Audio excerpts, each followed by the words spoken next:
Third unit start करने जा रहे हैं, मार्केटिंग।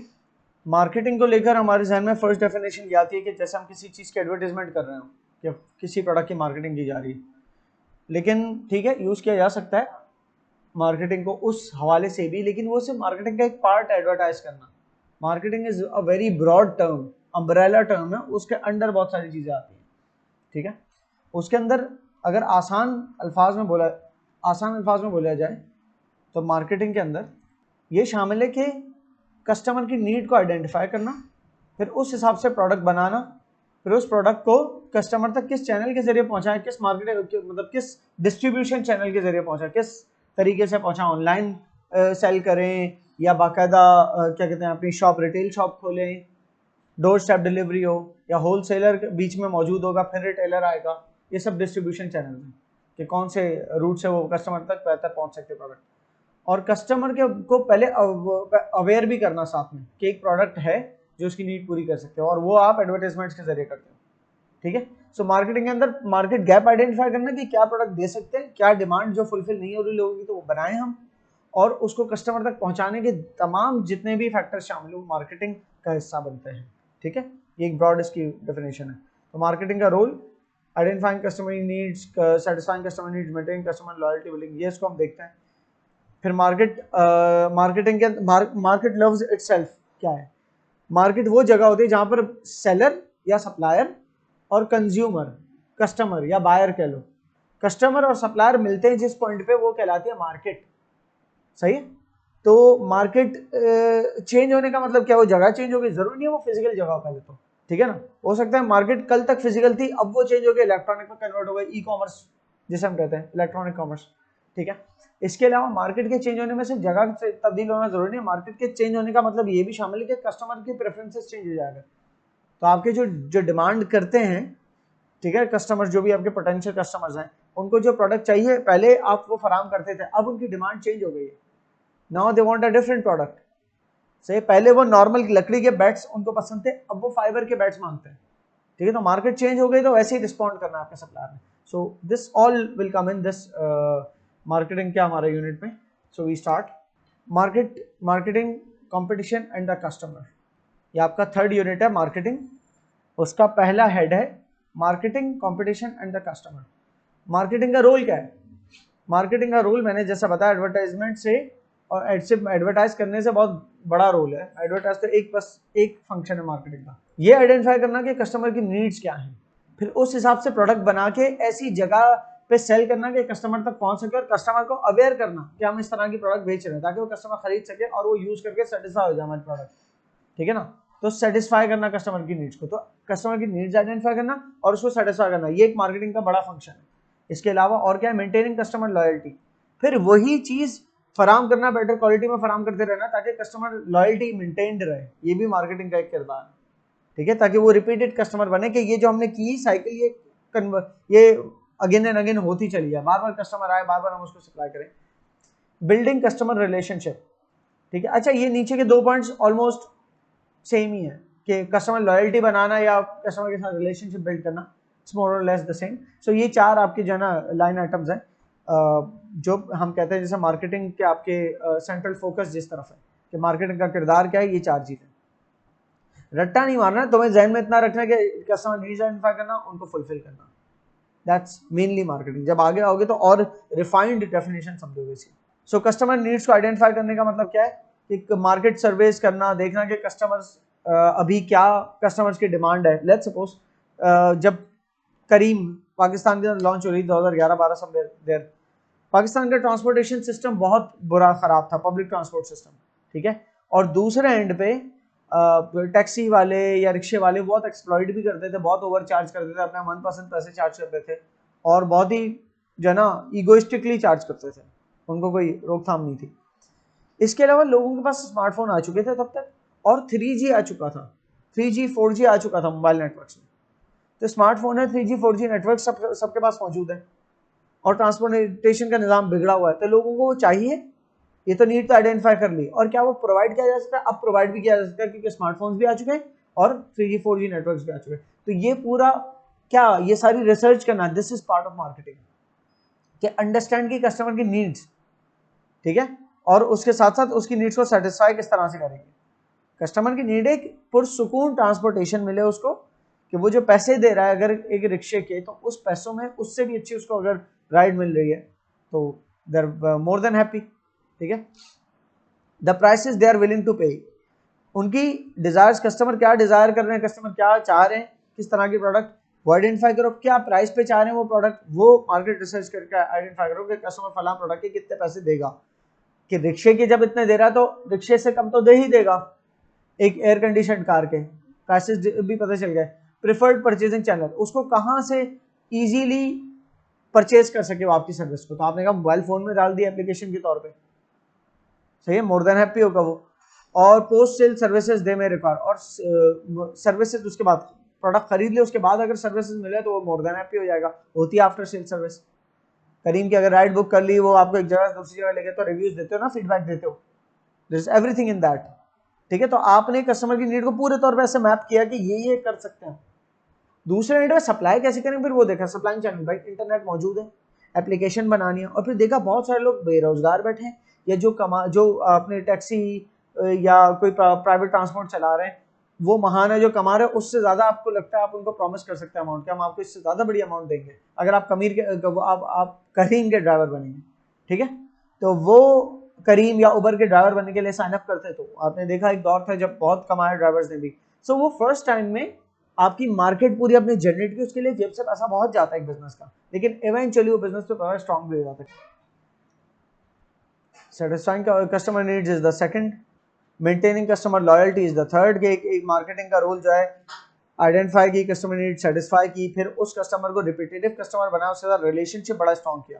तो ये सी और डी जो है आप मोर और लेस सेम ही देखोगे, सी और डी जो लिखा है, इनफैक्ट ई भी एक लिख दिया है जो वहां नहीं लिखा था, यहाँ पर नहीं डाला, लेकिन एक ई भी ऐड कर दिया गया है नीचे। Anticipating changes in the customer needs, कि आप आइडेंटिफाइंग कस्टमर नीड्स वाले, हालांकि उसमें फुलफिल कर गए ना कस्टमर की नीड्स को, तो अगर कस्टमर की नीड चेंज हो रही है तो दोबारा इसी स्टेप पे आया ना कि डू री आइडेंटिफाई द कस्टमर नीड्स, उसको एक नई हेडिंग बना दिया, anticipating changes in the customer needs.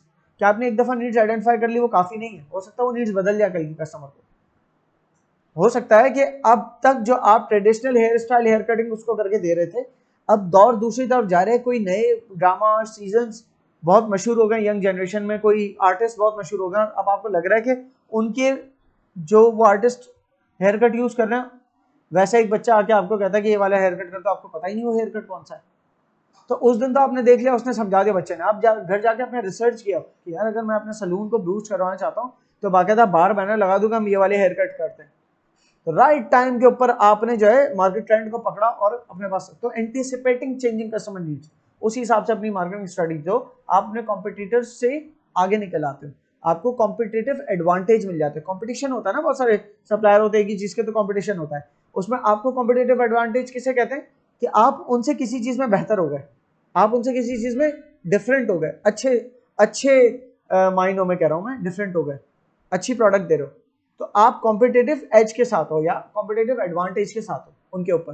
तो when you anticipate customer changing needs, when you anticipate the changing market, के भाई ट्रेडिशनल ट्रांसपोर्टिंग सिस्टम से अब दुनिया जो है वो इलेक्ट्रॉनिक ट्रांसपोर्ट सिस्टम पे जा रही है, और यहाँ भी इलेक्ट्रॉनिक ट्रांसपोर्ट सिस्टम को इम्प्लीमेंट करने की सारी टेक्नोलॉजी मौजूद है, तो you anticipated that right, so you were the first mover here, Careem was the first mover activity. अब ये बार बार बताने की जरूरत नहीं है। अच्छा, इस सेक्शन के अंदर, इसके अंदर बहुत सारी रिपीटेशंस है, तो मैं बहुत फास्ट इसलिए लेके जा रहा हूँ आगे, क्योंकि अब जब सब पढ़ोगे सब मोस्टली रिपीटेटिव होगा, और पीछे हमने बेस डेवलप कर लिया, बहुत सारे आवर्स इसलिए लगे आप लोगों के कि अब आप लोगों को तेजी से मैं बता सकूँ सारी बातें, वो टर्म्स सारी यूज हो चुकी है पहले। मार्केट चेंजेस को एंटिसिपेट करना है। मार्केट चेंजेस में क्या क्या है, लोगों के मतलब टेस्ट चेंज होते हैं, कंज्यूमर के टेस्ट और फैशन चेंज हो रहे होते हैं, तो ट्रेंड्स चेंज हो रही होती है, तो लोगों की प्रेफरेंसेस चेंज हो रही होती है, तो जब लोगों की प्रेफरेंस चेंज हो रही होती है तो उनके परचेजिंग डिसीजन भी चेंज हो जाते हैं। ठीक है, मिसाल के तौर पे अगर क्लोथिंग का स्टाइल की मिसाल दी हुई है, वो चेंज हो रहा है वक्त के साथ। ठीक है, आप कुर्ते शलवार में मिसाल के तौर पे अगर पहनना है ट्रेडिशनली, एक मतलब बहुत लंबे कुर्तों का किसी जमाने फैशन होता था, फिर वो थोड़े शॉर्ट होना शुरू हो गए, तो उस फैशन को फॉलो नहीं कर रहा, जो भी पुराने तरीके से चल रहा है, तो शायद उसके पास कस्टमर्स ना आए, उसके ग्राहक ना बंधे, कि मतलब वो चाह रहे हैं कि नहीं यार अब ये दौर नहीं रहा है, तो पुराना ओल्ड फैशन स्टाइल है, हमें नए फैशन के हिसाब से सिलवाना है। टेक्नोलॉजिकल एडवांसमेंट्स को आप फॉलो करें, मार्केट टेक्नोलॉजी के साथ भी चेंज होती है, जैसे कि अभी ट्रांसपोर्ट की मिसाल है, टेक्नोलॉजी चेंज होगी, स्मार्टफोन्स आ गए, तो इट कुड बी पॉसिबल कि आप जो है कोई स्मार्ट सॉल्यूशन फराहम करें जो स्मार्टफोन के जरिए पॉसिबल है ट्रांसपोर्टेशन का। इकोनॉमिक कंडीशन, लोगों की कंडीशंस भी, कभी लोगों की परचेसिंग पावर अगर डाउन चले, इकोनॉमिक डाउन टर्न चल रहा है, तो उसके अंदर लग्जरी आइटम्स शायद इतने ना बिके, तो इन्वेस्टर चाहेगा कि जब इकोनॉमिक डाउन टर्न है, जैसे आजकल पाकिस्तान में इकोनॉमिक डाउन टर्न है, तो उसमें कोई बहुत लग्जरी आइटम्स ऑफर करने की जगह देखेगा कि किस तरीके से मैं इकोनॉमिक डील्स लॉन्च करूं instead of increasing the price. अगर मुझे प्रॉफिट नहीं हो रहा या महंगाई बढ़ रही है, तो लेट्स सपोज KFC को अपने चिकन के, क्योंकि चिकन के प्राइस इनपुट कॉस्ट बढ़ रही है, तो उसको अपने चिकन के प्राइस बढ़ाने पड़ेंगे, फ्राइड चिकन के प्राइस। लेकिन देखता है कि नहीं, अगर केंटकी KFC ने देखा कि अगर हम मजीद प्राइस बढ़ा देते हैं तो शायद कस्टमर उसको डिमांड ना करे इतना, तो वो they might compromise on quality. वैसे ऐसा नहीं करते, फ्रेंचाइजीज नहीं करती क्वालिटी में compromise. Still I should take some other example. Airline companies की मिसाल ले लो कि देख रहे कि इकोनॉमिक डाउन टर्न है, तो वो चाह रहे कि यार हम प्राइसेस को नीचे कर देता है, ठीक है, और हम प्राइसेस को नीचे करके उन आवर्स में फ्लाइट चला देते हैं कि सस्ते में भी फ्लाइट्स अवेलेबल हैं अगर चाहो तो, लेकिन वो उन आवर्स में कि जब यूजुअली लोग नहीं आते थे टिकट्स लेने, कि रात के वक्त बिल्कुल लेट नाइट फ्लाइट चल रही है एक शहर से दूसरे शहर, लेकिन वो जिस प्राइस पे चल रही है, वो जो ट्रेन की प्राइस है ना, उससे 2-3 हज़ार रुपये ऊपर में आपको प्लेन मिल रहा है, तो लोग भागे भागे आएंगे, चाहे वो रात का ही पैर क्यों ना हो, क्योंकि लोग कहेंगे दिन में ट्रेन में बैठेंगे, वैसे ही रात में पहुंचना है, तो रात की फ्लाइट ही क्यों ना ले लें, ठीक है। सो ये वाले सारे आपके इकोनॉमिक कंडीशंस को देख के आप कैसे रिस्पॉन्ड करते हो। डेमोग्राफिक चेंजेस, कि अगर आपकी पॉपुलेशन के कोई कैरेक्टरिस्टिक्स में चेंज आ जाए, मिसाल के तौर पे वो पॉपुलेशन कैरेक्टरिस्टिक्स क्या होता है, उनकी एज, बर्थ रेट्स, कि पॉपुलेशन बढ़ रही है, तादाद बढ़ रही है, तो जिस शहर में तादाद बढ़ी है वहाँ डिमांड नेचुरली ज़्यादा होगी, ठीक है। इसी तरीके से एजिंग, अगर जिस मुल्क में एजिंग पॉपुलेशन है, मतलब यंग बर्थ्स इतनी नहीं हो रही, तो जो पुराने पैदा हुए हैं बस वही एज होते जा रहे हैं और नीचे इतने लोग अब आबादी नहीं बढ़ी, जैसे कि एक मिसाल किसकी है, जापान की है। तो किसी किस्म का अगर डेमोग्राफिक चेंज है तो उससे मार्केट डिफरेंट हो जाती है। मिसाल तौर पर अगर एजिंग पॉपुलेशन है तो वहां पर एजेड लोगों के हिसाब से प्रोडक्ट्स की डिमांड ज़्यादा होगी, और शायद व्हील चेयर्स की डिमांड ज़्यादा हो, वहाँ शायद जना फॉर एग्जांपल कोई ऐसे सेंटर्स जहाँ पर एजेड पॉपुलेशन आके अपना वक्त गुजारते हैं, वो उनकी डिमांड ज़्यादा हो, वहाँ पर शायद वो च्युइंगम, चॉकलेट, टॉफ़ियाँ, फनलैंड, इस तरह की चीज़ों की डिमांड उतनी ना हो ग्रोइंग, जितनी कि ओल्ड एज से रेलिवेंट आइटम्स के हो, ठीक है। सो डेमोग्राफिक चेंजेस को भी आपने समझना होता है। तो चेंजिंग मार्केट किस तरह चेंज होती है, इकोनॉमिक कंडीशंस की वजह से, टेक्नोलॉजी की वजह से और डेमोग्राफिक चेंजेस की वजह से। लेकिन demographic changes don't come like this, they take a long time, ठीक है ना, मतलब 50-50 साल, 100 साल लग रहे हैं किसी डेमोग्राफिक चेंज को आने में। टेक्नोलॉजी एडवांस होने में, बड़ा शिफ्ट आने में तो और टाइम लगता है, जैसे कंप्यूटर डिजिटल एक दौर था, उसके बाद अब आर्टिफिशियल इंटेलिजेंस का दौर आने लगा, तो इसमें फिर भी बहुत बड़ा तो मैं नहीं कहूँगा, लेकिन 30-40 साल कह लो, ये फासला है, ठीक है ना। एक तो ये पूरा डिफरेंट हो गया आपका the way things happen technological advancements में। लेकिन कस्टमर्स का जो टेस्ट और फैशन और ट्रेंड चेंज होने में टाइम नहीं लगता, एक हिट सीजन आ जाए, एक सेलिब्रिटी हिट हो जाए, तो उसके हिसाब से ट्रेंड चेंज हो जाती है, सही है। तो अलग अलग टाइम ड्यूरेशन है सारे चेंजेस के, लेकिन मार्केट चेंजेस को आइडेंटिफाई अगर किया, सही से एंटिसिपेट किया, तो आप अच्छा रिस्पॉन्ड भी करोगे बीइंग अ बिजनेस। तो अच्छा जो बिजनेस मार्केट चेंजेस को अच्छे तरीके से कैश कर लेता है, तो वो तो सर्वाइव करता है, अच्छे सर्वाइव क्या, वो बहुत प्रॉफिटेबल बिजनेस होता है।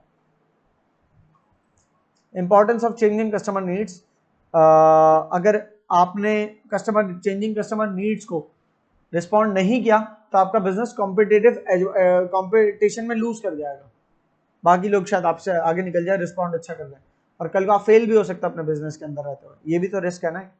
तो कॉम्पिटिटिव रहने से आप इन बिजनेस रहते हो, कस्टमर लॉयल्टी आपके साथ जुड़ी रहती है, कि आपका हर अगला फ़ोन जो है वो मार्केट के लिए एक फ्लैगशिप होता है, वो एक नया बार सेट करता है, ग्राफिक्स को लेकर, कैमरा को लेकर, डिज़ाइन को लेकर, आपका हर अगला phone. So that's why consumers of iPhone, Apple के कंज्यूमर्स वो ज़्यादा लॉयल है एप्पल के साथ, ब्रांड लॉयल्टी उनकी। कभी कभी ये बहस हो सकती है कि वो जो फीचर्स फराम कर रहा है वो तो उससे आधे पैसों में एंड्रॉयड फ़ोन फराम कर सकते हैं, लेकिन वो उस बहस में पड़ता ही नहीं, जो लॉयल कस्टमर है कहता है कि भाई आईफोन है, उनके पास एक चीज़ होती है बस। सो दैट्स वो रैशनैलिटी से भी क्रॉस हो गए ना, एक होता है ना लॉजिकल रीजनिंग से भी बढ़ के हो गया आपका कस्टमर, कि आपकी लॉजिकल रीजनिंग हो ना हो, शायद बाजार लग रहा हो कि वाकईतन प्रोडक्ट महंगी है, लेकिन कस्टमर लॉजिक्स पे नहीं जा रहा, वो बस एक फील के ऊपर जा रहा है कि बस नहीं है मैं यही लूँगा। जैसे एक ज़माने में ऐड आती थी मैं होंडा लेसा, कि कोई भी बाइक्स आती रहे लेकिन मैं तो होंडा लेसा, मतलब वो होंडा लूँगा, शायद सिंधी में। इनोवेट कर सकते हो, मार्केट एक्सपेंड कर सकते हो, अगर कस्टमर चेंजिंग कस्टमर नीड्स को आपने इंपॉर्टेंस दी तो रिस्पॉन्ड अच्छा किया तो आपकी मार्केट एक्सपेंशन भी वैसी है। फॉर एग्जांपल बदलते वक्त के साथ दुनिया भर में अब इन्वायरमेंट एंथुजियास्ट बढ़ गए, जो आप समझ लो इको कॉन्शियस होते हैं, इको मतलब इन्वायरमेंट के कॉन्शियस कस्टमर्स, तो वो अब चाह रहे हैं पूरी दुनिया में ईवी रेवोल्यूशन आ रहा है, इलेक्ट्रॉनिक व्हीकल्स का रेवोल्यूशन आ रहा है पूरी दुनिया में, फर्स्ट वर्ल्ड कंट्रीज में बिलखुसूस, कि लोग अब इलेक्ट्रॉनिक व्हीकल्स की तरफ ट्रांसफर हो रहे हैं, कि तेल जलाने वाली व्हीकल्स जो है वो एनवायरनमेंट को तबाह करती हैं, electronic vehicles are better option. एक तो वो अब अच्छी डिजाइन में भी आ रही है तो लोग और स्विच होना चाह रहे हैं इलेक्ट्रॉनिक व्हीकल्स के ऊपर। So if you understand the trend कि दुनिया भर इस तरीके से इलेक्ट्रॉनिक व्हीकल्स के ऊपर स्विच कर रही है, तो इसका मतलब यह है कि एक प्रोड्यूसर जो है कार मैन्युफैक्चरर कहेगा हमें इवेंचुअली देर सवेर नहीं करनी, बल्कि ज़्यादा देर नहीं करनी, अभी से प्लान करना शुरू कर देना कि कैसे हम भी इलेक्ट्रॉनिक व्हीकल्स मैन्युफैक्चर करना शुरू हो जाए। सही, तो वो इनोवेट करेंगे जाहिर है जब कस्टमर की नीड आइडेंटिफाई की। Why some markets have become more competitive. अच्छा, when I show you here why some markets have become more competitive, market changes के ऊपर हैं अभी हम। यूनिट 3 के पहले हेड के अंदर रोल ऑफ मार्केटिंग के 4 हमने वो देख लिए मेन रोल्स, उसके बाद मार्केट चेंजेस, इसके अंदर वाई कस्टमर के स्पेंडिंग पैटर्न चेंज क्यों होते हैं, वक्त बदलता है, हालात बदलते हैं, सारे प्रेफरेंसेस बदलती हैं। Importance, why markets have become more competitive, वक्त के साथ साथ मार्केट्स कॉम्पिटिटिव क्यों होती चली आ रही है। एक बहुत बड़ा रीजन है ग्लोबलाइजेशन, कि आज के दौर में पाकिस्तान में रहते हुए दुनिया भर की प्रोडक्ट्स हम यूज कर पा रहे हैं और दुनिया भर में अपनी प्रोडक्ट्स बेच पा रहे हैं, क्योंकि लॉजिस्टिक्स आसान हो गए। लॉजिस्टिक्स मतलब एक जगह से किसी चीज का दूसरी जगह पहुंचाने के दरमियान जो भी उसकी ट्रांसपोर्टेशन है, जो भी कम्युनिकेशन है, ट्रांसपोर्टेशन और कम्युनिकेशन, वो लॉजिस्टिक्स कहलाती है। तो लॉजिस्टिक्स आसान हो गए, पूरी दुनिया के मतलब रूट्स बन चुके हैं, एयर रूट्स भी बन चुके हैं, शिप्स के जरिए भी रूट्स बन चुके हैं, सुएज कैनाल अलग बना हुआ है जिससे रास्ता आधा हो चुका है, जो ईस्ट मतलब जो एशिया से यूरोपियन कंट्रीज की तरफ जाता है, तो बीच में सुएज कैनाल के होने से आपका एक बहुत फायदा हो गया है रूट्स का। तो इतने 100 सालों के अंदर ना, इंडस्ट्रियल रेवोल्यूशन के बाद से तमाम दौर ग्लोबलाइज होता चला जा रहा है, बहुत ग्लोबलाइज जितना होता जाएगा उतना कंपटीशन बढ़ता जाएगा, क्योंकि आप आज यहाँ बैठे हुए दुनिया के किसी भी मार्केट के अंदर प्रोडक्ट सर्च कर सकते हो, which gives competition, global competition. तो कंपटीशन बढ़ने की सबसे बड़ी वजह तो एक ग्लोबलाइजेशन में कहूँगा। पहले होता था लोकल कंपटीशन, अब बाहर के लोग भी कॉम्पीट कर रहे हैं उस चीज को कि जो आपकी गली के कोने पे भी मिल रही है। वो कैसे कर रहे हैं, किसी बाहर के इन्वेस्टर ने वॉलमार्ट की एक ब्रांच जो आपके मुल्क के अंदर खोल ली। वॉलमार्ट जैसे हाइपर स्टार है, कैरफोर है, उस तरह के वो उससे बहुत बड़ा स्टोर है, कैरफोर से बहुत बड़ा, तो वो अगर खोल रहा है, वो भी आपके मोहल्ले में ही कहीं है, अगर वॉलमार्ट खुली हुई है, मोहल्ले से थोड़ा दूर ही क्यों ना सही, आपको एक तो एक्सपीरियंस भी अच्छा है, वहां पर जाके परचेजिंग करने में मजा भी आएगा, सुपर स्टोर है, डिफरेंट प्रोडक्ट्स मिलेंगे अलग प्राइसेस में। तो हो सकता है आपको कि मेरे गली के कोने पे जो दे रहा है वो वैसे मुझे ऐसा लगता है महंगा दे रहा है, तो why don't I just go there at Walmart. तो लोकल स्टोर वाला अब इंटरनेशनल चेन के साथ कॉम्पीट कर रहा है वहां पर, ठीक है, और इंटरनेशनल चेन जो है वो उसको जाहिर है उसके पास ज़्यादा रिसोर्सेज हैं, तो वो ज़्यादा बेटर तरीके से उसको बीट करेगी। हाँ, ये हो सकता है कि गली के कोने की शॉप्स वाले कन्वीनियंट आइटम देते हैं, कन्वीनियंस स्टोर्स कहलाते हैं। जैसे डोर स्टेप पे आपको ब्रेड दे दी, एक ब्रेड लेने के लिए आप थोड़ी जाओगे मॉल, सही, तो वो भी अपने हिसाब से अपनी वही प्रोडक्ट्स रखते हैं जो कन्वीनियंट हो। I am moving on, I am just moving on, ये सब कुछ बस रीड एंड अंडरस्टैंड वाला है। रिस्पॉन्ड टू चेंज, मैं कुछ ना कुछ बोलना चाह रहा हूँ बस हेड पे, ताकि आपको लगे हम कोर्स को फॉलो कर रहे हैं। हाउ बिजनेसेस कैन रिस्पॉन्ड, वैसे तो अगर आप ऑब्वियसली सोचो कि अगर चेंजिंग स्पेंडिंग पैटर्न्स है, लोगों के स्पेंडिंग पैटर्न्स चेंज हो रहे हैं, मार्केट चेंज हो रही है, तो उसको रिस्पॉन्ड कैसे कर सकते हैं। तो सबसे पहले तो आइडेंटिफाई करना, सबसे पहले तो ये आइडेंटिफाई करना कि क्या मार्केट में चेंजेस आ रहे हैं, और वो आइडेंटिफाई हो जाए कि मार्केट चेंजेस हो रहे हैं। वो मार्केट चेंजेस किस तरह के, कोई फैशन में चेंज आ रहे हैं, फैशन में चेंज आ रहे हैं, इसी वजह से लोगों के स्पेंडिंग पैटर्न चेंज हो रहे हैं। कल तक लोग जो है वो फिजिकल गेम्स के प्रोडक्ट ज्यादा खरीदते थे, अब ई स्पोर्ट्स के प्रोडक्ट ज्यादा खरीदे आज की जनरेशन। तो ये शिफ्ट जो आया, इसको आपने अगर पहले भांप लिया तो पहला तो स्टेप है कि आप अपनी रिसर्च जारी रखो, ठीक है, मार्केट रिसर्च स्ट्रेटेजी होनी चाहिए पूरी आपकी। वो अगला जो आपका इसी 3rd यूनिट का जो पहला हेड ये है मार्केट को समझने का, दूसरा है मार्केट रिसर्च का, तो उसमें आप देखोगे। बहरहाल, तो मार्केट रिसर्च करके पहले आइडेंटिफाई करो कि क्या कस्टमर की जो है स्पेंडिंग पैटर्न है, फिर उसको रिस्पॉन्ड वैसे ही करोगे। मतलब क्या है, वैसी प्रोडक्ट्स बनाओ, वैसी सर्विसेज फराहम करो, अपने बिजनेस को जितना क्लोजली रिलेट कर सकते हो उस फैशन के साथ जो लोग खरीदना चाहते हैं उसको रिलेट करने की कोशिश करो। क्लियर है? That's the obvious answer about this. Engage with customers, customer से फीडबैक्स लो, जब प्रोडक्ट सेल कर रहे हो तो फीडबैक भी लो उनसे। वो कहते हैं कि यार सब सही है, बस आप अगर फ्राइज भी दे देते बर्गर के साथ तो बेहतरीन था। आपने सोचा इसी कॉस्ट के अंदर अगर 10-20 रुपए ऊपर बढ़ाएं और बर्गर का साइज थोड़ा छोटा करते फ्राइज भी दे दें तो शायद उनके लिए एक वैल्यू मील बन जाएगा, वो ज्यादा एंजॉय करे शायद उसको।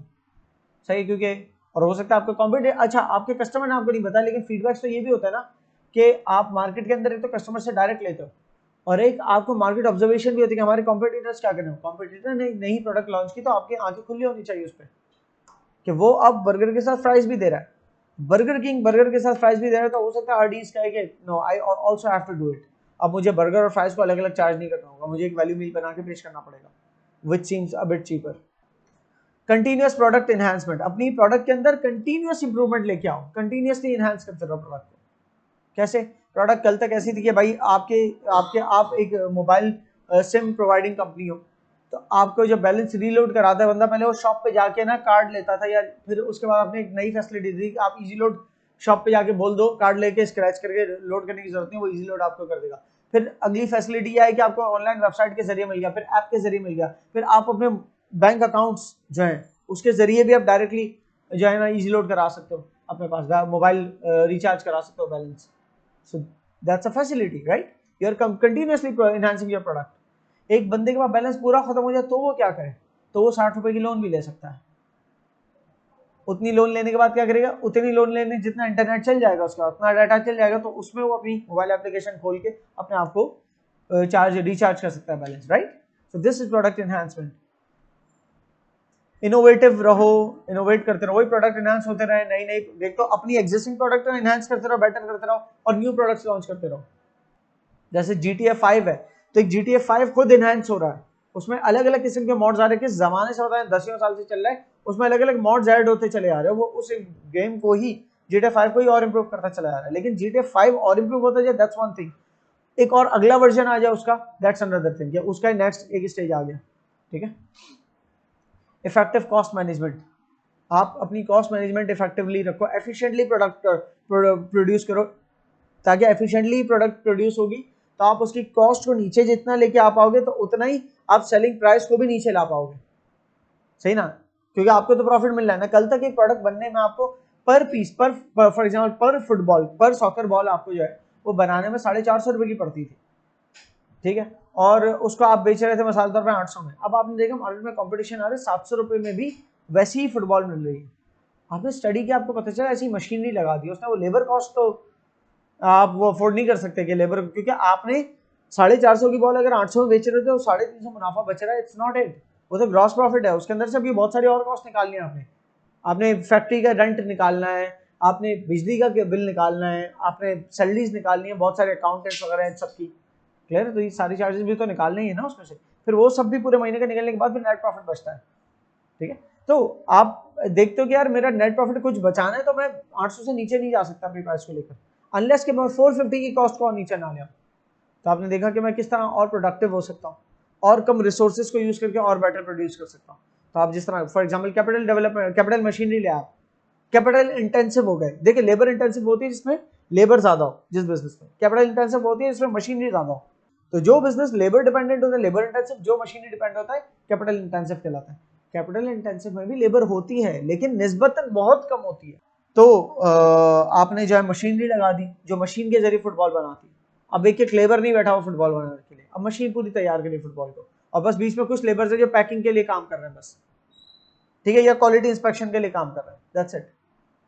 सो वो लेबर इतनी सारी डाउन की ना आपने, तो आपने पर फुटबॉल अगर पीस रेट उनको वेज देते थे, उनकी वेजेस पीस रेट पे थी, पर फुटबॉल बनाएगा उनको वो पैसे देते थे, तो अब उनको पर फुटबॉल बनाने के हिसाब से फुटबॉल तो कहीं और बन रही है। अब बहुत सारे लेबर आप रिडेंडेंट कर सकते हो कि you are no more required. जब ये सब कर रहे होगे ना जिस दौरान में, तो उस दौरान में तो पैसा जेब से आएगा, मशीनरी लेके आ रहे हो, खरीदनी है, फिर लेबर को रिडेंडेंट कर रहे हो तो उनको रिडेंडेंसी पे भी तो करनी है ना। लेट्स सपोज हमारे एम्प्लॉयमेंट कॉन्ट्रैक्ट पे लिखा था कि जब आपको हम छुड़वाएंगे, फुल टाइम एम्प्लॉय अगर वो आपका परमानेंट है, तो आप जब आपको हम खुद वो करेंगे, आपका एम्प्लॉयमेंट कॉन्ट्रैक्ट खत्म करेंगे तो आपको हम 3 महीने की रिडेंडेंसी पे देंगे। अगर ये एग्रीमेंट है तो 3 महीने की पे देनी पड़ेगी, ठीक है। ऐसा भी तो हो सकता है जरा उसको फुल टाइम सैलरी पे रखा है ना, परमानेंट रखा है ना, आपको बिल्कुल हो सकता है। पार्ट टाइमर के तौर पे रखा तो ये उस दिन पार्ट टाइमर के बेनिफिट और एम्प्लॉयर को होते हैं ना कि पहले दिन से पार्ट टाइमर पे रखा हुआ है और पहले दिन से वेज रेट पे रखा हुआ है, कि फुल टाइम कॉन्ट्रैक्ट ही नहीं किया हुआ, क्योंकि फुल टाइम कॉन्ट्रैक्ट करूंगा तो मैं निकालते वक्त भी मुझे इसको कुछ पे बैक करना पड़ेगा, एक्सपेंसिव होता है फुल टाइम करना, ठीक है। तो वो बंदा पार्ट टाइम करने के लिए राजी हो जाएगा, हाँ, उसकी जिंदगी की नीड्स के हिसाब से। अगर उसको लगता है पार्ट टाइम यहाँ काम करूँ बाकी पार्ट टाइम कहीं और करूँ, तो 2 जगह पे अलग अलग काम करने से ये होगा कि मैं ज्यादा बेहतर कमा लूंगा। या उसको लगता है मुझे सिर्फ पार्ट टाइम की जरूरत है, बाकी मुझे सुबह अपनी पढ़ाई करनी है, तो एक यंग बच्चा हुआ पार्ट टाइम के तौर पे, अगर वो चाइल्ड लेबर नहीं करानी है हमें किसी से, 16 से ऊपर हो, 18 से ऊपर हो, जो भी मुल्क जिस मुल्क का कानून है उस हिसाब से, तो उससे अगर आप काम करा रहे हो साथ में पढ़ाई भी कर रहा है अपनी, तो वो तो पार्ट टाइम वर्क कर सकता है ना सर। तो पार्ट टाइमर के तौर पे आपके पास आके कोई भी मैन्युफैक्चरिंग कर रहा है आपके साथ, सही है। उसके बाद आप मशीन ले आए तो उसको डिसमिस कर दिया, तो कॉस्ट नहीं, लेकिन मशीन की तो अपनी कॉस्ट है। तो जब ट्रांजिशन कर रहे होते हो ना एक प्रोसेस से दूसरे प्रोसेस पे कि मैं और प्रोडक्टिव हो जाऊं, तो वो शुरू में कॉस्ट होती लगती है उसकी ज्यादा, लेकिन eventually after some time what happens, वो मशीन अपने वो आप जब आपकी कॉस्ट डिक्रीज होती है ना, आधे पे आती है, पहले आपको 450 की पड़ती थी एक फुटबॉल बनाना, अब आपको 200 की पड़ रही है, तो पर फुटबॉल 250 कम की पड़ रही है, तो इतने 250 करके कितनी दफा आपने बचा लिए पैसे, हर फुटबॉल बचाते बचाते आप मशीन की कॉस्ट निकाल लोगे। मेरे ख्याल से जब अच्छी डिमांड है अगर आपकी तो 3-4 महीनों में निकाल लोगे आप मशीन की। सो कॉस्ट मैनेजमेंट अच्छे हुए तो आप प्राइसेस को भी गिरा सकते हो, and this way you can remain competitive. Increase competition के अंदर आप कॉम्पिटिटिव रह सकते हो, और लोगों के स्पेंडिंग पैटर्न चेंज हो रहे हैं अगर, तो उसको रिस्पॉन्ड भी कर सकते हो अच्छे से, क्योंकि स्पेंडिंग पैटर्न चेंज हो गया ना। अगर एक बंदा एक बिजनेस 700 की फुटबॉल दे रहा है, तो अब लोग स्पेंडिंग वहां जा कर रहे हैं, उससे खरीद रहे हैं, तो उस चेंजिंग स्पेंडिंग पैटर्न और इंक्रीज कंपटीशन को कैसे रिस्पॉन्ड किया, आप भी मशीन ले लें और अपने प्राइस आपने भी गिरा। 2 वर्ड्स याद रखना भाई, एक तो लॉजिस्टिक्स और एक सप्लाई चेन।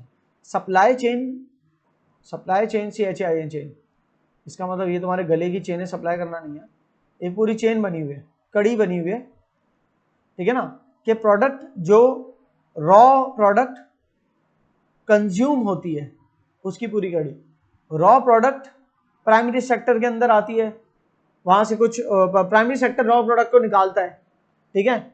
उसके बाद फॉर एग्जांपल गन्ने का वो गन्ने की काश्त क्रॉप्स जो है ना वो हार्वेस्ट की, ठीक है, वो गन्ना कटा हुआ गन्ना जो है वो फिर शुगर मिल्स के अंदर जा रहा है, तो प्राइमरी सेक्टर से जो गन्ना काटने वाले प्राइमरी सेक्टर की एक्टिविटी है, ठीक है। वो सकता है एक ही बिजनेस हो, जो गन्ना काट के शुगर बनाता हो सकता है पूरा एक ही बिजनेस हो, लेट्स सपोज अलग अलग बिजनेस है, तो गन्ना काटने वाला बिजनेस जमीन से गन्ना उगा के गन्ना काट के बेचने वाला बिजनेस वो प्राइमरी सेक्टर का है, जो गन्ना खरीद के शुगर बना रहा है उसका वो सेकेंडरी सेक्टर का है, सही ना। उस शुगर को फिर जो फॉर एग्जांपल उस रिफाइंड शुगर को पैकेट्स में वो कर रहा है, पैक कर रहा है, तो वो भी एक फैक्ट्री हो सकती है, फिर वो होलसेलर्स को सप्लाई कर रही है, बीच में होलसेलर्स है, फिर वो रिटेल शॉप से जा रही है, होलसेलर्स तक भी पहुंचने के दरमियान एक डिस्ट्रीब्यूटर मौजूद है, तो फैक्ट्री जो चीनी बना रही है उससे डिस्ट्रीब्यूटर के पास जा रही है, वो डिस्ट्रीब्यूटर होलसेलर्स के पास अपनी गाड़ियों को बेच के सारी फराम करता है, और होलसेलर रिटेलर्स को देता है अलग से कुछ, ठीक है ना, और रिटेलर से कंज्यूमर्स खरीदते हैं। ये पूरा बीच में जो प्रोसेस है ना जिससे पूरी वो प्रोडक्ट गुजरी, ये पूरा प्रोसेस एक चेन की सूरत में सब एक दूसरे से बंधे हुए हैं, सबकी लॉजिस्टिक्स मतलब ट्रांसपोर्टेशन एंड कम्युनिकेशन, सबकी लॉजिस्टिक्स ट्रांसपोर्टेशन और कम्युनिकेशन जो है कम्युनिकेशन सबकी लॉजिस्टिक्स जो है ना एक दूसरे से बंधी हुई है पूरी, तो वो पूरी सप्लाई चेन कहलाती है। तो आप सप्लाई चेन बोलो या लॉजिस्टिक्स बोलो, दोनों का मिलता जुलता मतलब है, लेकिन supply chain is a broader term जिसके अंदर लॉजिस्टिक्स आती है। लॉजिस्टिक्स क्या होती है, किसी भी प्रोडक्ट का जो पूरी चेन है, कि उसकी मैन्युफैक्चरिंग से लेकर कंज्यूमर तक पहुंचने के दरमियान की पूरी चेन है, जिसमें जितनी ट्रांसपोर्टेशन और कम्युनिकेशन होती है, एक्सचेंज ऑफ इंफॉर्मेशन होती है, और जितनी वो लॉजिस्टिक्स कहलाती है, ठीक है। और ये पूरी चेन सप्लाई चेन भी कहलाती है। So you can write now change मतलब इंटरचेंजेबली यूज कर सकते हैं, उसके इन डेप्थ डिफरेंस के ऊपर हम बात नहीं कर रहे अभी, ठीक है। सो वॉलमार्ट का एफिशिएंट सप्लाई चेन मैनेजमेंट उसको अलाउ करता है कि कॉस्ट को बहुत नीचे लेके आए, मतलब क्या कि वॉलमार्ट एक्सेसिव इन्वेंटरीज नहीं रखता अपने पास, ठीक है ना, और बल्क परचेजिंग पावर भी रखता है कि जब उसको खरीदना होता है किसी सप्लायर से, वॉलमार्ट तो एक स्टोर है ना, बना बनाया माल किसी और से आ रहा है उसके पास, तो किसी से खरीदना होता है। वॉलमार्ट इतना बड़ा है मतलब इतना बड़ा बिजनेस है कि वो उसके सप्लायर से माल खरीद रहा है ना, तो सप्लायर उसको डिस्काउंट देगा। तो वॉलमार्ट जितने बल्क में परचेज कर रहा है ना, वो उसको बहुत डिस्काउंट देगा। सही है, क्योंकि अब तो वॉलमार्ट को क्या मिल गई, इकोनॉमीज ऑफ स्केल। जितने बड़े स्केल पे उतना इकोनॉमिक है स्केल। सही ना, इकोनॉमीज ऑफ स्केल का मतलब जितना ज्यादा स्केल है आपका उतना आपके लिए इकोनॉमिक पड़ रही है चीज। तो वॉलमार्ट को इकोनॉमिक पड़ रही है उसके बल्क परचेजिंग की वजह से, तो वो अपनी कॉस्ट को बेटर मैनेज कर पा रहा है। तो एक बिजनेस जो जितना बड़ा होता है ना, उसके चांसेस होते हैं उतना इकोनॉमिक होने के। ये बात आप बेहतर इकोनॉमिक्स के सब्जेक्ट्स में समझोगे। Economies and diseconomies of scale. Diseconomies of scale भी होते हैं कि आपका स्केल बढ़ता जा रहा है लेकिन आपके लिए कॉस्ट भी बढ़ती जा रही है, और ज्यादा महंगा पड़ा। अगर छोटा बिजनेस है तो फॉर एग्जाम्पल कभी कभी ऐसा होता है कि मैं ऑर्डर कर रहा हूँ 5 किताबें मंगवानी, मुझे 1 महीने बाद आएंगी तो फ्री डिलीवरी। 10 किताबें मंगवानी, कहा नहीं 5 तक फ्री है। जहाँ छठी किताब ऐड हुई तो आपकी जो है आप कहोगे तो ऐसे 5-5 के 2 ऑर्डर्स प्लेस कर दूँ मैं। On the spot similar ID से 2 ऑर्डर्स प्लेस करोगे तो वो कंबाइन अप कर नहीं करेंगे, उनका भी सिस्टम एफिशिएंट होता है। या ऐसा हो सकता है 5 सिर्फ किताबें अफोर्ड कर सकते हो तो आपको डिलीवरी हम सिर्फ चार्ज करेंगे $20, लेकिन जहाँ 500 पर किताबें होगी तो हमारी डिलीवरी कॉस्ट जो है वो $50 हो जाएगी। $20 से $50 तो यार, तो फिर मैं एक काम करता हूँ 2 5-5 के ऑर्डर कर देता हूँ।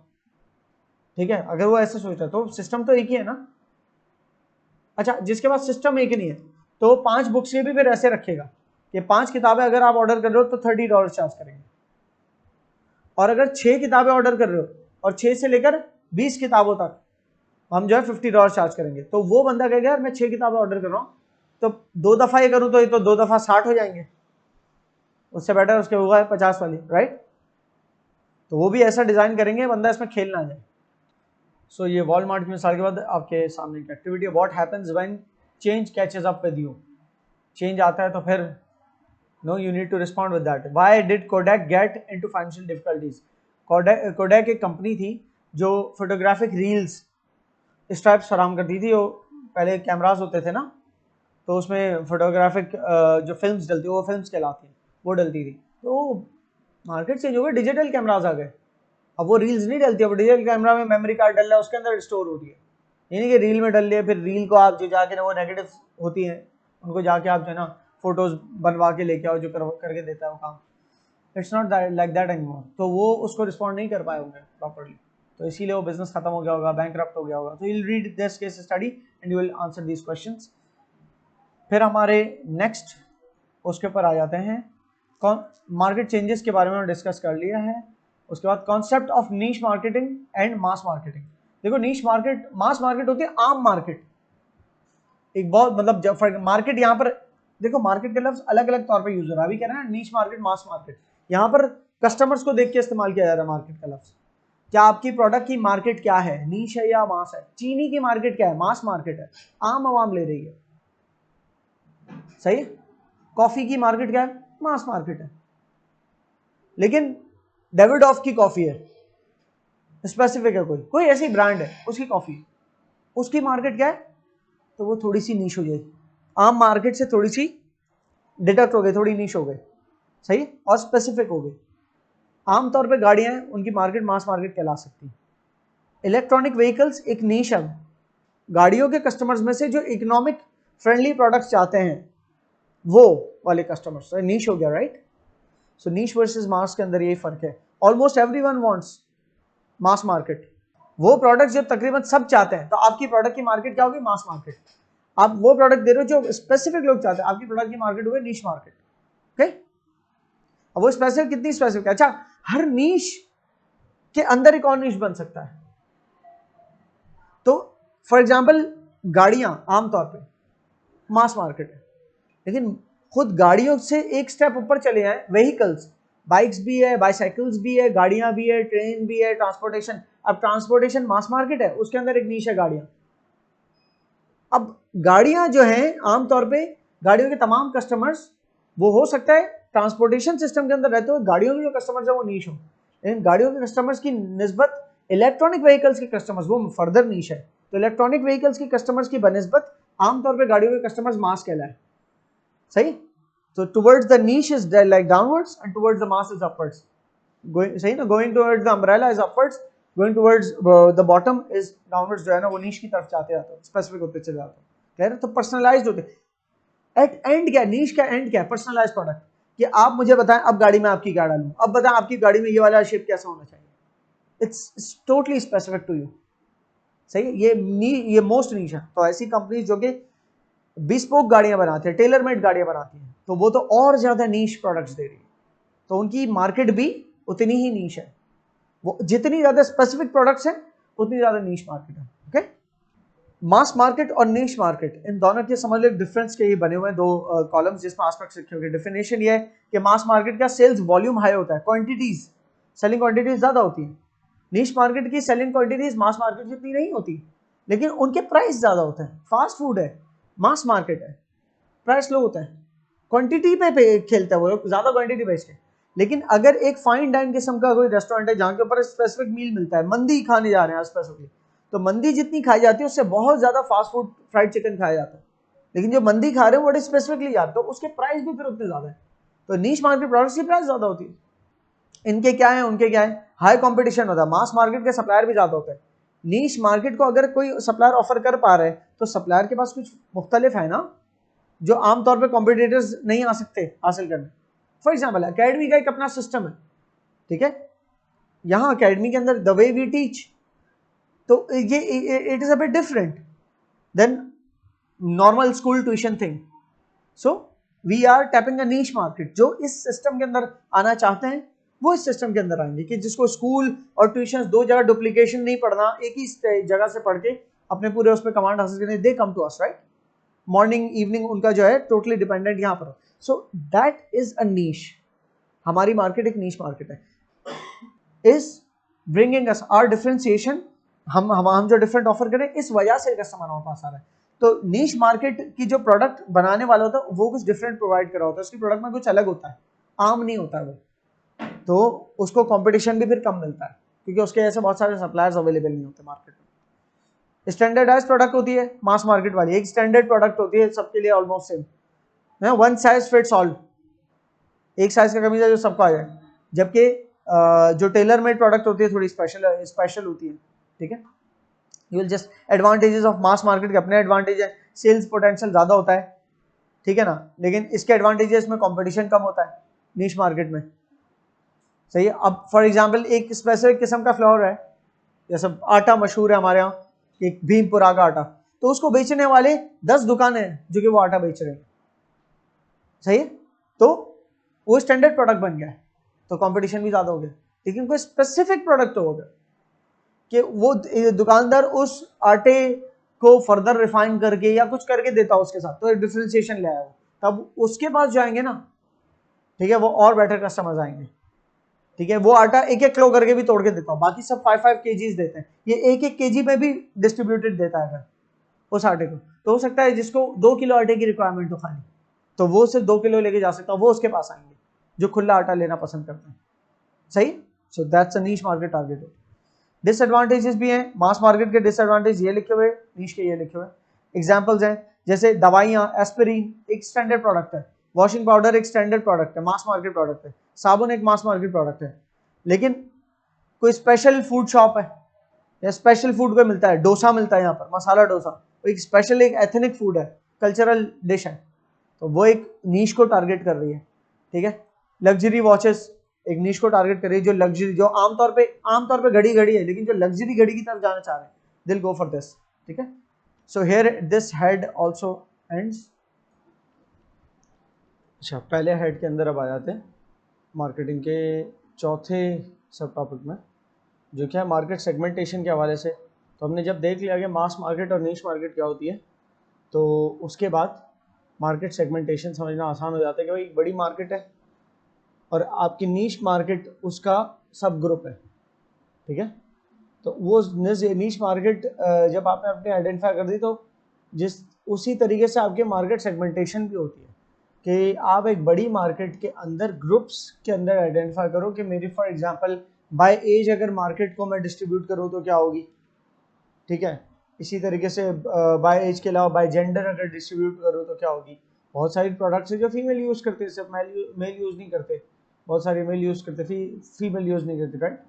तो आपको उस मार्केट सेगमेंटेशन करना बहुत ज़रूरी है। फॉर एग्जांपल अब आप जो है एक कॉस्मेटिक बेचने वाली कोई कंपनी हो, सेल करते हो, तो यू डिस्टिंग्विश द मार्केट के मेल के हिसाब से कौन सा, फीमेल के हिसाब से कौन सा। आप लिपस्टिक्स बेचते हो तो you segmented and then you will see कि ठीक है गर्ल, इसमें से गर्ल्स वेमेन जितनी भी फीमेल मार्केट है वो कितनी है हमारे टोटल शहर में, उस फीमेल मार्केट में फिर एज ग्रुप वाइज और सेगमेंट करोगे, तो आप उसी हिसाब से अपनी टारगेटेड मार्केटिंग करोगे। कि अगर आप कॉलेजेस के स्टूडेंट्स को टारगेट कर रहे हो तो उनके लिए एडवर्टीजमेंट्स किस तरह की होंगी। अगर आप हाउस होल्ड्स जो मतलब वो हाउस वाइफ्स को टारगेट कर रहे हो तो उनके लिए मार्केटिंग किस तरह की होगी, वो किस किस एज की होती हैं, तो उसके हिसाब से वो कंटेंट कौन सा देखती होंगी, तो उस कंटेंट के ऊपर अपना मार्केटिंग चलाना है। फॉर एग्जांपल अगर आप हाउस वाइफ्स को टारगेट कर रहे हो तो आपने सोशल मीडिया के उन चैनल्स को अप्रोच किया जो कुकिंग वगैरह के हवाले से फॉर एग्जांपल, ठीक है, तो आपने उनको अप्रोच करके अपनी प्रोडक्ट मार्केट उनके जरिए करवाई, ठीक है। बहरहाल वो कुकिंग चैनल भी रेलिवेंट मार्केटिंग करेंगे, वो कुकिंग के हवाले से ही करेंगे वैसे तो, लेकिन कोई ऐसा भी हो सकता है जो जनरल कर ले।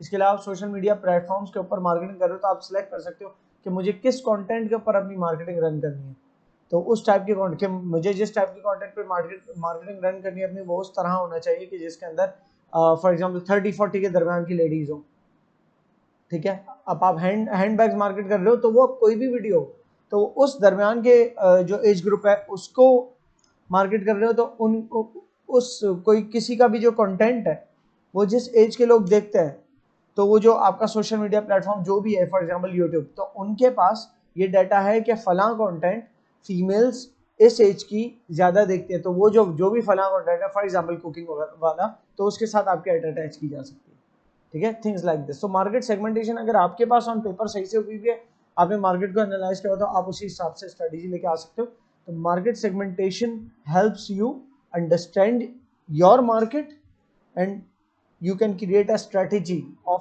promoting your product there, ठीक है। Market segmentation divides market based on shared characteristics, किसी ना किसी कैरेक्टरिस्टिक्स के बेसिस पे आप मार्केट को डिस्ट्रीब्यूट कर रहे हो, ठीक है।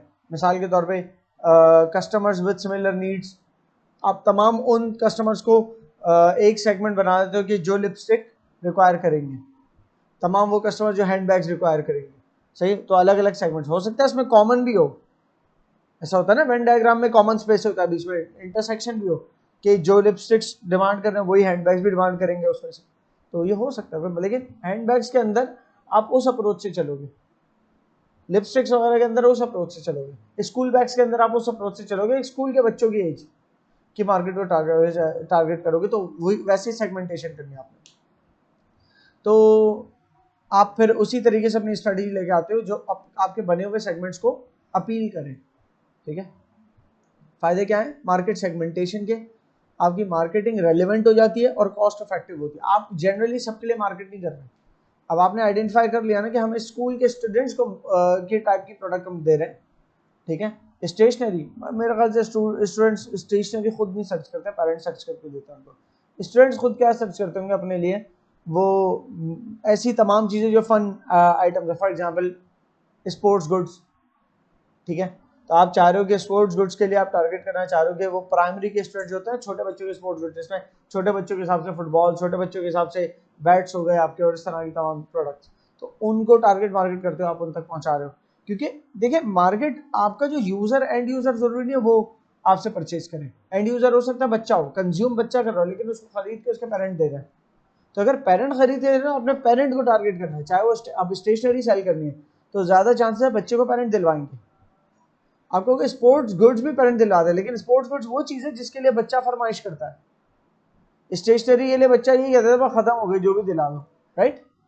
सो पेरेंट उसके दिलवाते हैं उसको, तो पेरेंट अपनी ही प्रेफरेंस से दिलवाते हैं, इसका मतलब आपने वहाँ पेरेंट्स को टारगेट करना है, जहाँ बच्चे अपने बच्चे की प्रेफरेंस चलती है वहाँ बच्चे को टारगेट करना है। So this is how you do the relevant marketing, और इसी तरीके से आप अपना सेक्टर आइडेंटिफाई कर लोगे मार्केट का, तो पैसे बचाओगे, आपका प्रॉफिट अच्छा होगा, आपकी सेल बढ़ेगी जब आपके राइट पर्सन्स को मार्केटिंग पहुंचेगी ना आपकी, और आप उन एरियाज को भी इस दौरान आपकी इस रिसर्च के दरमियान उन एरियाज को भी टैप करोगे जो कि अनमेट है, कि जहाँ पर मार्केट गैप है। फिर यहाँ लिखा है आइडेंटिफाइंग अनमेट नीड्स, अगर आप मार्केट एनालिसिस जब करने लगते हो, फॉर एग्जांपल आज के दौर पे ई कॉमर्स के दौर में तो ये चीज़ें बड़ी आसान होंगी समझाना भी। अमेज़ॉन एक आपका ई कॉमर्स का एक पूरा प्लेटफॉर्म है जहाँ पर सप्लायर्स आते हैं। प्लेटफॉर्म है वो एक स्टोर नहीं कहना उसको, वो प्लेटफॉर्म है जहाँ पर स्टोर्स बनाए जाते हैं, सप्लायर अपने स्टोर्स बनाते हैं, कस्टमर्स प्रोडक्ट को अप्रोच करते हैं। तो बहुत सारे ऐसे लोग जो कुछ बनाते भी नहीं है, कुछ मैन्युफैक्चर नहीं भी करते, उनके भी वहाँ स्टोर्स होते हैं। कैसे कि किसी और की मैन्युफैक्चरिंग को फाइंड करते हैं कि फॉर एग्जांपल चाइना में कुछ कोई अली बाबा के ऊपर या अली एक्सप्रेस के ऊपर वहाँ से आप माल ऑर्डर कर सकते हो, अपने स्टोर पे मंगवा सकते हो, और वो माल फिर आप सेल कर सकते हो अमेजोन के ऊपर रहते हो। ठीक है, तो अमेजोन का आपने स्टोर बना दिया और वो प्रोडक्ट्स लिस्ट कर दी जो चाइना के अंदर बन रही है। लेकिन वो प्रोडक्ट्स कौन सी होंगी, उस स्टोर बनाने से पहले आपने एनालिसिस किया अमेजोन के मार्केट स्पेस का। अब अमेजोन या तो अपना एपीआई फराम कर दे। एपीआई ये होता है कि आपने कोई उनका जो है ना, समझ लो एक की ले ली कि जिसके जरिए आप उनके पूरे डाटाबेस को एक्सेस कर सकते हो अपने तरीके से, जो भी आपको एनालिसिस करना है। या फिर आपने किसी ऐसे सॉफ्टवेयर की सर्विसेज ले ली जैसे कि जंगल स्काउट, जिसके पास अमेजोन का एपीआई होगा। ठीक है, तो जंगल स्काउट एक है, वो एक ऑनलाइन प्लेटफॉर्म ही है, क्लाउड के ऊपर बना हुआ है, कि जिसके अंदर आप एनालिसिस कर सकते हो, रियल टाइम एनालिसिस कर सकते हो अमेजोन की प्रोडक्ट्स को लेकर, by customer, by year, by type of product, by मतलब किस सीजन में किस प्रोडक्ट की सबसे ज्यादा सेल हुई है, जिसको किसने खरीदा सबसे ज्यादा, जेंडर वाइज भी वो कर सकते हो। सही, उसमें सारी आपने रिसर्च करके एक मार्केट गैप आइडेंटिफाई किया किसी प्रोडक्ट का, यार कि फॉर एग्जांपल फिजेट स्पिनर्स वगैरह तो बिक रहे हैं, ठीक है, लेकिन मैं देख रहा हूँ fidget spinners combined with that pop it वाला जो भी होता है, उसके उस तरह के फिजेट स्पिनर्स जो है वो अच्छी क्वालिटी में अवेलेबल नहीं है, and I can provide it at a better quality. ठीक है, something like that, that's the advantages of segmentation. ठीक है, एग्जांपल्स दी हुई आपको, विल रीड इट। मैं अब खाली फास्ट फॉरवर्ड कर रहा हूँ। Basis for segmentation, segmentation socio economic group wise हो सकती है। ठीक है ना, कि इनकम वाइज आपने डिस्ट्रीब्यूट किया मार्केट को। हाई इनकम क्लास है लग्जरी प्रोडक्ट्स के लिए, उससे थोड़ी लोअर इनकम क्लास है वो एक इकोनॉमिक प्रोडक्ट चाहेंगे। ठीक है ना, मिडिल क्लास और लोअर क्लास है तो बेसिक नेसेसिटीज वो चाहेंगे कि वो पूरी की जाए, तो उस टाइप के गुड्स वो खरीदेंगे। सभी मार्केट है, सब खरीदार है, लेकिन कोई अलग टाइप ऑफ प्रोडक्ट ले रहा है, कोई अलग टाइप ऑफ प्रोडक्ट ले रहा है। बाय एज आप डिस्ट्रीब्यूट कर सकते हो मार्केट को, बाय रीजन डिस्ट्रीब्यूट कर सकते हो। ठीक है, जैसे मतलब मेरा सेगमेंट है कि मैं फॉर एग्जांपल जो एजुकेशन दे रहा हूँ, जो जिस लैंग्वेज में दे रहा हूँ, तो मेरा सेगमेंट पूरी दुनिया नहीं है, मेरा सेगमेंट स्पेसिफिक है, या उसमें भी रहते हुए किसी स्पेसिफिक बोर्ड की एजुकेशन दे रहा हूँ, जैसे ओ लेवल कैम्ब्रिज सिस्टम की वो दे रहा हूँ, तो कैम्ब्रिज की पढ़ाई कर रहा हूँ तो सिर्फ कैम्ब्रिज के दुनिया भर के स्टूडेंट्स, उसमें से भी उर्दू में पढ़ा रहा हूँ, हिंदी में भी कर लो चलो, तो वो और स्पेसिफिक हो गया कि ऐसे कैम्ब्रिज स्टूडेंट जो उर्दू हिंदी बोलते हो। ठीक है, तो they can understand the content, that's the segment. Gender, gender wise भी आप सेगमेंट कर सकते हो ना मार्केट को, लाइफस्टाइल वाइज भी सेगमेंट कर सकते हो कि फॉर एग्जांपल अगर कोई इको फ्रेंडली प्रोडक्ट्स किन के लिए बेटर होंगी, डैश डाल दिया, कौन से लोग इको फ्रेंडली प्रोडक्ट्स यूज करना पसंद कर, एनवायरमेंटल, हाँ एनवायरमेंटल एंथुजियास्ट्स होंगे, या फिर उनको इको कॉन्शियस या एनवायरमेंटल कॉन्शियस, एनवायरमेंट कॉन्शियस लोगों की बात कर लो। ठीक है, या सस्टेनेबल लिविंग जो चाहते हैं, वो आपके सेगमेंट है, लिख देना यहाँ पर। Potential benefits for segmentation to a business, वैसे तो सेगमेंटेशन के बेनिफिट्स ऊपर बता ही दिए, 4 लाइनें इसने और नीचे ऐड कर दी हैं। सेल्स बढ़ जाती हैं, आप मार्केट में गैप आइडेंटिफाई कर सकते हो, ये ऊपर कवर हो गई बात। सो दिस हेड एंड्स, ये मार्केट सेगमेंटेशन का हेड भी यहाँ पर खत्म हो जाता है।